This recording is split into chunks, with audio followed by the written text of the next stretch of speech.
দ্রুত নির্বাচন চায় বিএনপি, তবে অন্তর্বর্তী সরকারকে এজন্য কোনো সময় বেঁধে দিতে চায় না তারা। অন্যদিকে বিএনপির ভারপ্রাপ্ত চেয়ারম্যান তারেক রহমানের দেশে ফেরা এবং চেয়ারপারসন বেগম খালেদা জিয়ার চিকিৎসার জন্য দেশের বাইরে যাওয়ার বিষয়ে এখনও চূড়ান্ত সিদ্ধান্ত নিতে পারেনি দলটি। এই দুইটি বিষয়কে তারা এখনও প্রক্রিয়াধীন বলছে। রাজনীতির মাঠে খালেদা জিয়া এবং তারেক রহমান না থাকায় ভিন্ন পরিস্থিতির মুখোমুখি বিএনপির সঙ্গে জামাতের এখন আর কোনো রাজনৈতিক জোট নেই বলে জানান একাধিক বিএনপি নেতা।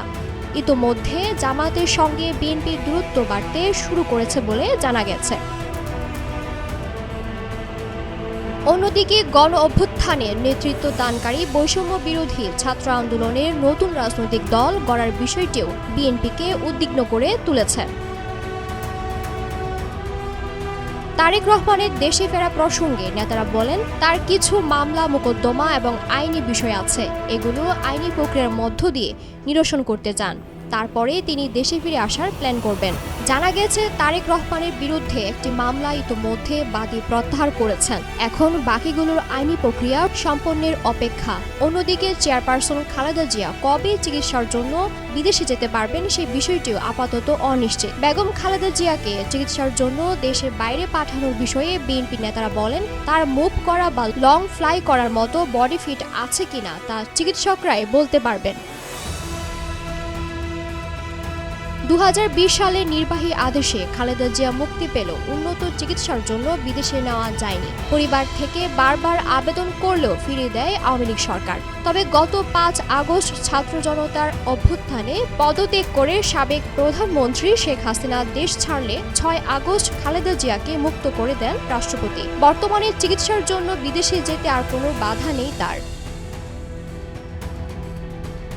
বিএনপির পক্ষ থেকে তাকে দ্রুত চিকিৎসার জন্য দেশের বাইরে পাঠানোর কথা বলা হয়েছে। আওয়ামী লীগ সরকারের শীর্ষ পর্যায়ের নির্দেশে নানা অজুহাতে খালেদা জিয়ার পাসপোর্ট আটকে রেখেছিল পাসপোর্ট অধিদপ্তর। গত 6 আগস্ট খালেদা জিয়া মুক্তি পাওয়ার দিন রাতেই তাকে নবায়ন করা মেশিন রিডেবল পাসপোর্ট দেওয়া হয়। তিনি এখন তার বাসভবন ফিরোজায় অবস্থান করছেন। 2 জুলাই তিনি হাসপাতাল ছেড়েছেন।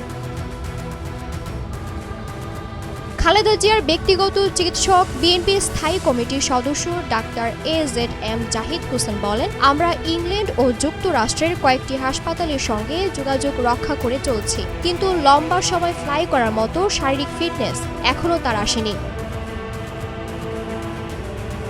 তিনি বলেন, মেডিকেল বোর্ডে এ ব্যাপারে চূড়ান্ত সিদ্ধান্ত দেবে, আমরা তাদের গ্রিন সিগন্যালের অপেক্ষায় আছি। দিলরুবা তন্নি, নিউজ ডেস্ক, ভোরের পাতা।